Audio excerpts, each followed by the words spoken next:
Do you want to know the truth about Aaliyah's death? Do you want to know the truth about all the information that the public does not know? Do you want to know the scary, unbelievable facts of what happened on the day that plane crashed? Well, I'm here to tell you what really happened on the day that Aaliyah died. You know what I'm saying? Drop a like, leave a comment, let me know you're in here. We finna have fun tonight.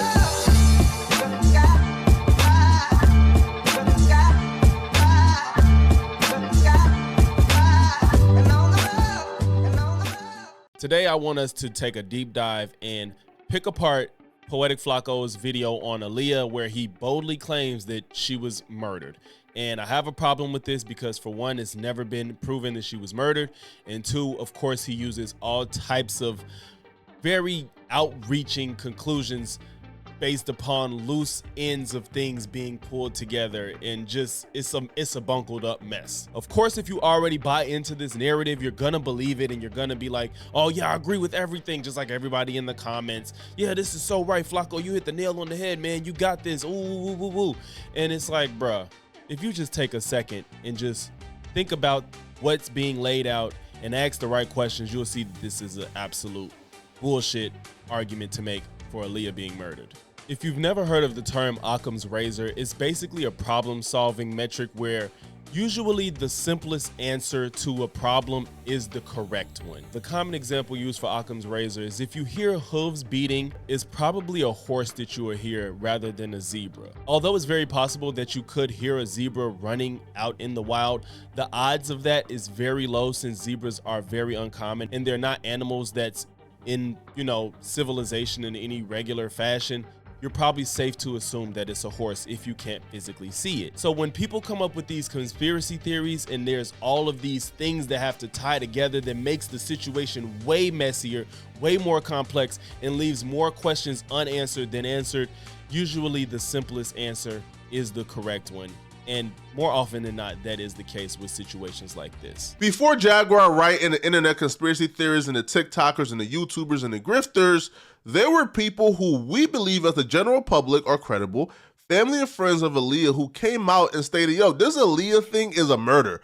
And the information is gonna come out and is gonna prove is a murder very soon at the time of her death.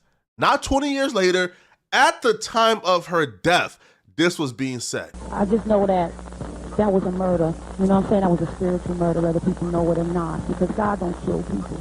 You know what I'm saying? Whether people know it or not. And I could go deep, but a lot of people I would have to really bring proof. You know what I'm saying? For what I learned. And she just was cut down in the prime of her life. And it's so unfair. And it wasn't time. You know what I'm saying? It wasn't, I believe it wasn't her time to go, because from what I know, it ain't supposed to go down like that. Mary J. Blige is speaking with conviction, as if she knows with 100% certitude Aaliyah was murdered. And she says, yo, I can't really say too much right now unless I'm willing to come forward and bring proof. She wasn't willing to come forward and bring proof because we haven't heard her speak about it since. And if you watch her speak, it's as if she's speaking with conviction, but she's also speaking in code as if the other person she's speaking to on 106 in Park, as if they understand what she's talking about, but the audience doesn't. Oh, Flakko, you do not know how easy you're gonna make this. Of course, he's gonna lean on Mary J. Blige speaking in an interview candidly after her death, and she was emotional, and she used the word spiritual murder. That can be interpreted many ways. I think if you are a more spiritual and maybe religious person, you may see that as an unjust taking of a life, which that can be said. Now, does that necessarily mean that she meant that people tried to take out Aaliyah? Maybe, maybe not. I think that's up to your own personal interpretation. If you believe that this is a conspiracy, you're gonna run with that full-hearted. But let's show the context that Flakko seemed to leave out for some strange reason. Because from what I know, it ain't supposed to go down like that. And just simple obedience, like, your gut always warns you. That your gut never lies to you. And something like luggage and clothes and jewelry and all this madness that we worship is called false idols. We need to really look at the bigger picture right now and look at how honey to be here right now. I think it's quite funny that he cut the clip off right before Mary J. Blige further elaborated on what she meant. Now, you can interpret this however you want. If you think it's a conspiracy, you probably will continue to. But if you take all of what she said in context, she was saying that us worshiping and maybe prioritizing things like jewelry and clothes and physical things on this earth is what cost Aaliyah her life. The story as it's told right now and how it seems to make the most sense is that they tried to rush and leave in a short amount of time, and they had to take all their things, or chose to take all of their things, and the plane was over 700 pounds heavier than it should have been, which is what caused the plane to go down, which kind of is not an unreasonable thing to believe considering the way it happened. When you put all these things together, as people planned for this to happen, they would have to know that they got a plane that was gonna not supply the weight and that they were gonna choose to still go even though it was overweight. It's just too many questions that doesn't make sense. And if you're gonna just run with Flakko saying, Mary J. Blige saying it was a spiritual murder, but you cut out the part where she explained how everything that caused the death was avoidable, then why are you being dishonest about what Mary J. said? Let the clip play out in full. That part was very important for the context of what she was saying. And I think that just sets the tone of what the rest of this video is gonna be like. Now, I never quite understood exactly what I was feeling in terms of the crypticness of that particular statement on 106 in Park, but Jaguar Wright actually explained it perfectly. Now, I want you to think about 106th and Park with Mary J. Blige. Free, who is a victim of Sean Carter. Yeah. Mary J. Blige, who is a victim of Sean Combs, are sitting there talking about the death of Aaliyah amongst each other. Think about that. You got a Diddy victim, you got a Jay-Z victim, and you got a superstar gone. They know what happened. Nobody should be surprised here. Conjecture and assumptions again. And now we're citing Jaguar Wright as a source, so we know we're in for a fun time, guys. But nonetheless, yes, Mary J. Blige has had a tumultuous relationship with P. Diddy. They were rumored to have been messed around and got her pregnant, and he forced her to have an abortion. But that is all rumors. It's never been proven. All we have is what Mary J. Blige has said out of her own mouth. Mary claimed that she was the reason for the split because she was such a mess. She said, the reason we split up is me not understanding the business the way I needed to understand it at the time, she explained. He had a label, he had a female artist, he had Biggie, but during the time I was really dogging myself. I was a mess on drugs. Any smart man or businessman would have moved away from me. It felt like he was becoming distant, but looking back, I now understand why. I wasn't delivering properly. I wasn't taking care of my health, so how can he roll his dice on me? But according to an insider, the real reason for the split was that Mary not only got pregnant by Diddy, but he allegedly forced her to get rid of it because he didn't want it to make him look bad. At the time, he was in a relationship with Kim Porter, who also worked at Uptown Records. And you see what's funny about all of this? Do we have proof that Mary J. Blige was on drugs? More or less, yes. Her own admittance, her own relationships with other people. I don't think that many people will come out and lie about such things, especially when we see the condition she was during this time period. Do we have proof of her getting pregnant by Diddy?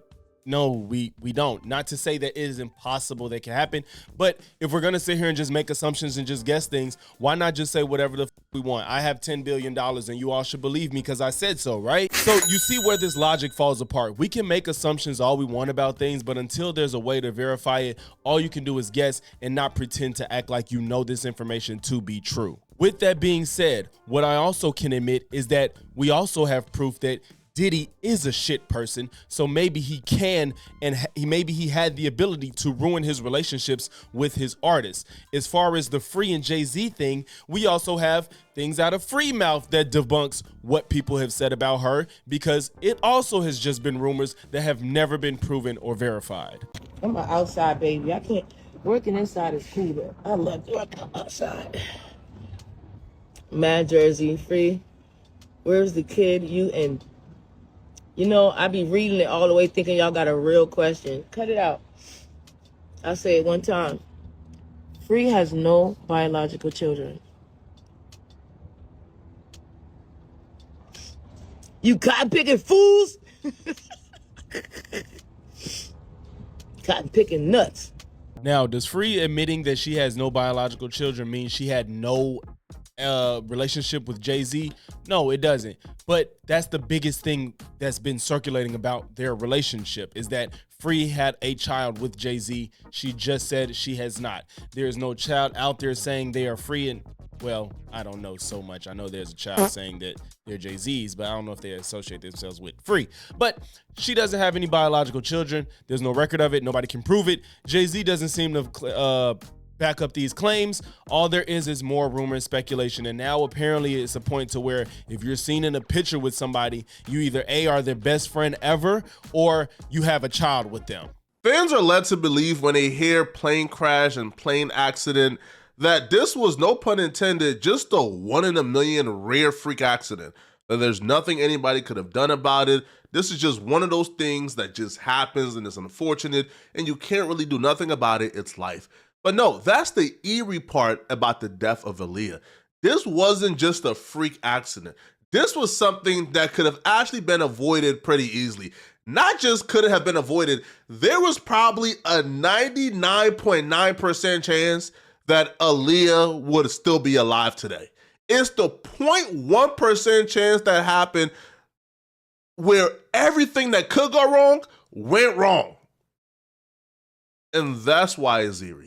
Well, you know what, Flakko? I do have a secret to tell you. That's how percentages work. I'm not here to tell you or sell you on the fact that what happened to Aaliyah is just so normal and it's like, oh my God, things like this happen every day. But things do happen. Unfortunate circumstances do happen. Was there a combination of mistakes made? Yes, but there are all mistakes that are within the realm of possibility. The fact that you had a whole crew of people that tried to move to do the next part of their music video at the same time and wanted to make their time restraints and make them work. Yes, people take risks all the time. How many times have you known that you've driven drunk or been with a friend or know of a friend that drives drunk? How many times do you party out late at night knowing you have to get up for work the next day? How many times do you text and drive? How many times do you know that your friends go to work inebriated, whether it's alcohol or some other drug? How many times have you just done anything just to see if you can get away with it and you thought the odds were on your side? That's exactly how odds work. Most times they are on your side and sometimes they're not. This group of people thought that they could get away with getting on an overweight plane. It doesn't help that the pilot also was not certified to fly the plane, which is very strange, and I do think that's questionable, but it doesn't bring up a question of this was intentional. It's just a question of how practices are in Hollywood and with celebrities, where they probably let people do things that they shouldn't be just so the job can get done the way they wanted to and probably to save money. What are the chances that everything that could have possibly went wrong in this situation went wrong that led to the death of Aaliyah? You see, Aaliyah's brother did an interview after the death, and he says, yo, she didn't want to go on that plane, that she actually was adamant against it. She was actually protesting it. She would not go on that plane whatsoever. The video was shot in Miami, part of it, and then it was kind of added on that she would have to go to the Bahamas to shoot some footage. She really didn't want to get, when she saw the little plane, you know, she really wasn't too comfortable with that, you know. So how do Aaliyah go from, I'm not getting on this plane under any circumstances, it's not happening, I'm not doing it, I'm not traveling, to getting on the plane and then ultimately losing her life? Flakko will later on answer this question on his own, in his own video. Of course, this is just a cliffhanger to keep people watching, which I'm not critiquing that, but he will answer the question later on. Hype Williams encouraged her to get on the plane to shoot in another location for the music video, which also that Flakko included in this video, Dame Dash knew that Hype Williams had a reputation for. Hype Williams, for some reason, out of Dame's mouth, seemed to always try to work more to get paid more. So after they shot in Miami, he said, let's go to the Bahamas, and he tried to get everybody to go to Bahamas to shoot more, maybe to make more money, maybe he really had a vision. Either one is a plausible explanation when apparently he has this reputation. As far as him trying to create this scenario that she was so adamant about not getting on the plane, she's a young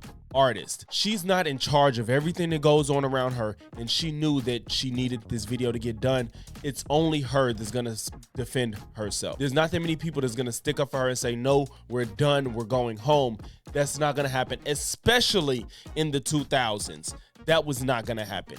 She probably felt the pressure from everybody around her, which is clearly why everybody threw their luggage on a plane and overloaded it and put an extra person on it, and they tried to rush and do something last minute. And we know, we all can agree that in Hollywood, you are forced to probably do things you don't want to do. Isn't that part of how this conspiracy is? People doing things they don't want to do. So she probably got on that plane because she did it out of pressure. The same way you're assuming that all the decisions that got made because of this whole concocted plan to kill Aaliyah was pressure amongst the industry and the Illuminati or whoever the fuck else. You see, a lot of conspiracy theorists and a lot of people in this situation point their hands at Jay-Z and Hype Williams. Allegedly, Sean Carter is responsible for enacting Hype Williams to put Aaliyah on a faulty plane to move her out the way as punishment for rejecting him, and so he could level up Beyonce, who was struggling. Hold on, bro. So now we're at the point that we're still using Jaguar Wright as some type of credible source, as if she's ever proven anything she's ever said. And now we're saying Beyonce was struggling? Are we serious? This was 2001. Survivor had been released. Destiny's Child was the biggest it's ever been. Where is this revisionist history that Beyonce, when she wasn't technically a solo act at the time, was struggling? Survivor was one of Destiny's Child's biggest albums. Destiny's Child was at the height of their career.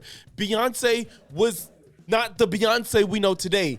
Hell, Jay-Z wasn't the Jay-Z we know of today. The blueprint hadn't even been out. How did we get to a point where Jay-Z and Beyonce, well, apparently just Jay-Z can concoct a plan to conspirize, I don't know if that's a word, but I don't care, to get Aaliyah killed because she rejected him.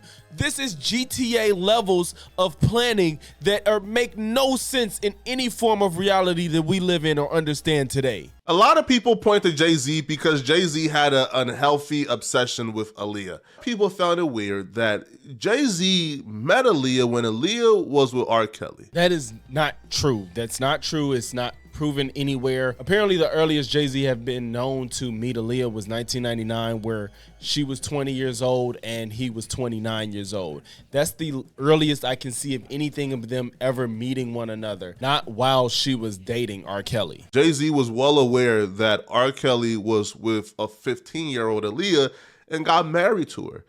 So it was kind of odd that you met her in those circumstances, and then as soon as she became an adult, 18, you then start going after her too. I don't know if you guys caught that, but do you see this level of dishonesty that's happening in this section right here? He claims that Jay-Z pursued Aaliyah once she turned 18 after knowing that she dated R. Kelly at the age of 15. Is there something to be said about maybe getting involved with somebody that's significantly younger than you? Maybe, but it isn't inherently a problem.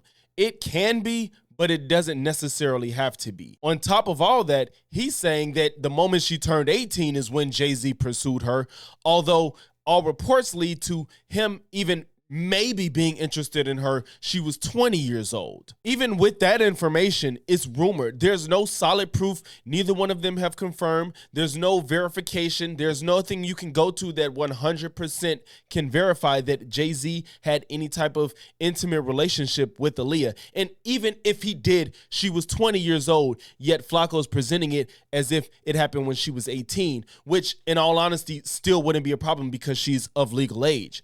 But since R. Kelly did it, you're making it seem like Jay-Z had nefarious intentions, knowing that she dated somebody or married somebody when she was 15 years old. That's an R. Kelly problem. That's not Jay-Z's fault. Yeah, that day, that's when it happened. I was, like I said, me and homeboy was both getting at her. It was like one of us is gonna win, and I won. So Jay, he was trying to get at her too. Yeah, everybody knows that. He was going hard. It was Aaliyah. Everybody was going at Aaliyah. That's why it hurt so much when I was the one that got to get with her, but I wasn't even thinking I was gonna fall in love. But she just was too ill. She's too cool. Jay-Z took losing Aaliyah to Damon Dash really tough, like really hard and really personal, because he felt used by Aaliyah. Aaliyah was somebody who understood her power. She understood that all these powerful industry dudes wanted to sleep with her. They wanted to do so just to say they did it. And she knew that. So she would go on these dates. She would go on dinner dates, and she would extract a lot of gifts from these dudes, but she wouldn't sleep with them, right? She would just sort of date everybody, get all the gifts, get all the attention, but not really do nothing with them. And she ultimately chose Damon Dash out of everybody, and Jay-Z felt used. I kind of eased up, but then we ran into each other. It's a long story. So you and Jay was both getting at Aaliyah. Obviously, everybody was getting at Aaliyah, bro. Right. She was like, you know, she'll go to dinner with a, but she wasn't going to just be smashing.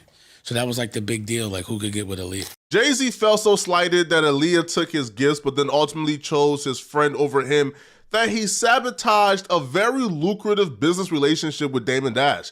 Like, that was the reason why Rockefeller fell apart. The true reason of Rockefeller's breakup. But everybody knows that.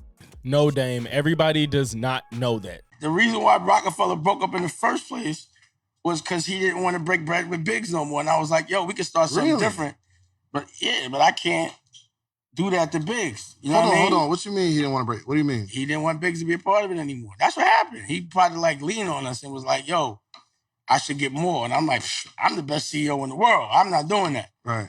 And then Biggs was like, Dame doesn't have a good track record with honesty anyway. He always seems to make himself the victim and the champion all the time in all situations. And seeing as he's had a lot of legal issues and having to sell off his shares of Rockefeller in order to not go bankrupt, I think that it's possible that money played a big part in what happened to the downfall of Rockefeller. Jay-Z was so upset that Aaliyah took all his gifts, took all his courting attempts, took his money, went out with him, but chose his friend over him, that he began to do things to go against Aaliyah, right? To spite Aaliyah. You see, Aaliyah was around Rockefeller more because she was dating Damon, right? Who was like the president, the CEO. So she was essentially a part of Rockefeller. She was a part of the group and the crew.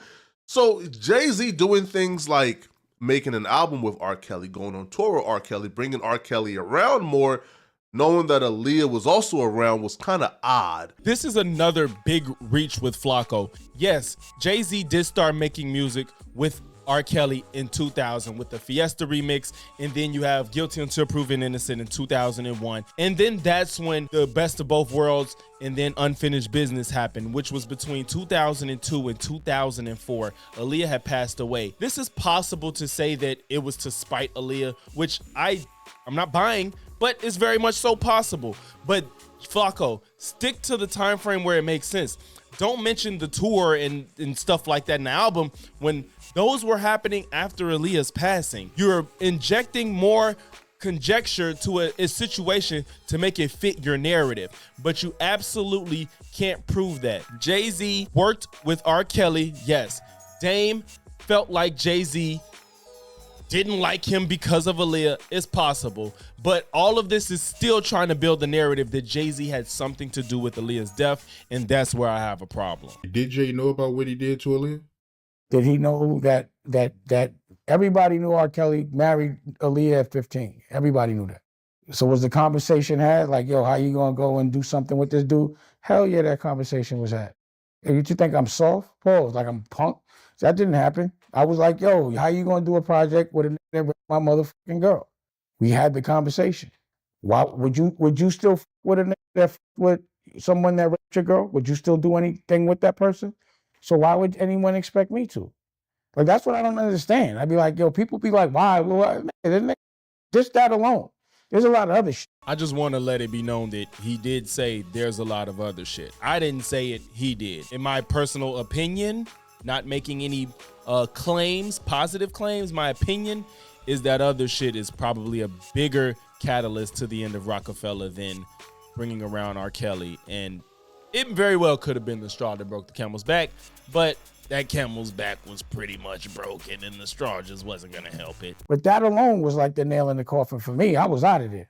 It's because Jay-Z had this visceral disgust for Aaliyah that a lot of people find it suspicious that Jay-Z's homie, personal video director, right-hand homie Hype Williams is the sole reason behind Aaliyah being dead today.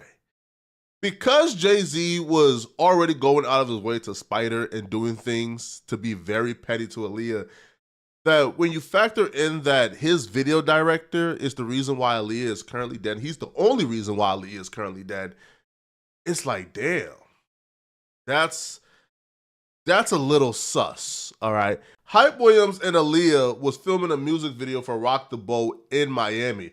The footage was amazing. Everything was going great. The choreography, the everything. Choreography, nigga. Respect dancers. The scenery, it turned out amazing. Even today, when you watch the Rock the Boat music video, it's a classic. It's beautiful as is. I just want y'all to notice these are the little things I'm talking about. It's beautiful as is. All that's doing is feeding your emotions to make you feel like everything that happened was more sinister than it actually was. But right when the music video was about to get done, it's like 95% done, Hype Williams said, yo, we going to the Bahamas. We have to. Aaliyah and everybody was very confused as to why they were going to the Bahamas when they were already in Miami and almost done with this music video. Why are they packing up things and going to the Bahamas to finish up the last 1% of this music video? They thought it was completely unnecessary.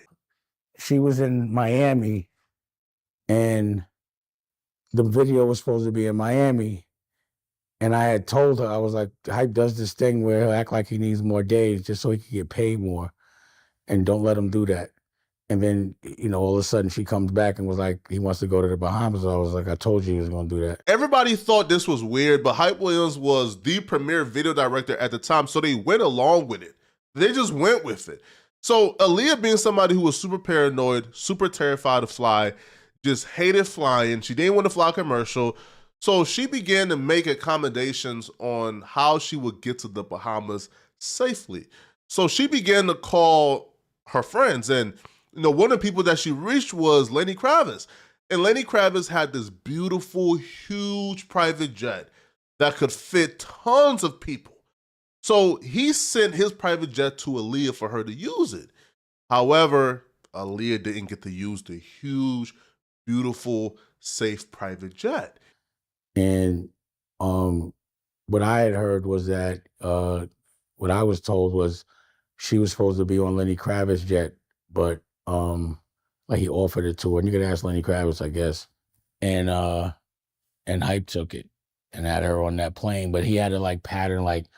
Hype Williams took the huge, luxurious private jet for himself and left a really small plane for Aaliyah and a crew of 8 with all the equipment to fit jam-packed on that little plane to get to the Bahamas, while he was on his way to the Bahamas in the huge, luxurious private jet that Lenny Kravitz sent for Aaliyah specifically. I just want you all to know that no matter what you do, you will only find Damon Dash saying this. He does not have a good track record with the truth. Again, not saying he's always lying, but I'm not inclined to believe him when there's no reports of this. Lenny Kravitz has never said this. No other artist has ever said this. There is no legitimate information about Lenny Kravitz sending Aaliyah a jet. This is shit that only Dame Dash has said. And I'm not saying he's automatically lying, but I am saying there's no other person that has verified this information besides him, not even Lenny Kravitz himself. So I don't even know how people can just run with this. I think that this would be pretty pertinent for Lenny Kravitz to speak on, yet there's no footage of him saying it. There's no news reports of it. There's no tabloid speaking on it.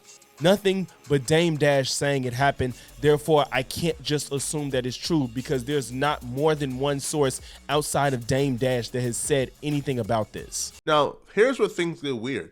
Aaliyah knew, right? Like Aaliyah knew this wasn't safe. Like Aaliyah knew something wasn't right. Something was up.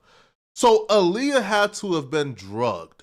She had to take sedatives. Nigga, sedatives. But anyway, he still is laying out another false premise. Aaliyah could have been scared to fly. She had all the reason in the world to be scared to fly and nervous, whether it was because she's scared of flying, she was nervous because she knew it would be overweight. All of these things can be valid. Aaliyah could have taken these drugs to take the edge off and be perfectly calm, but do not just assume that she was drugged unknowingly to then be forced on the plane by everybody else. Everybody that was in the crash passed away, so there's no way you can confirm this information.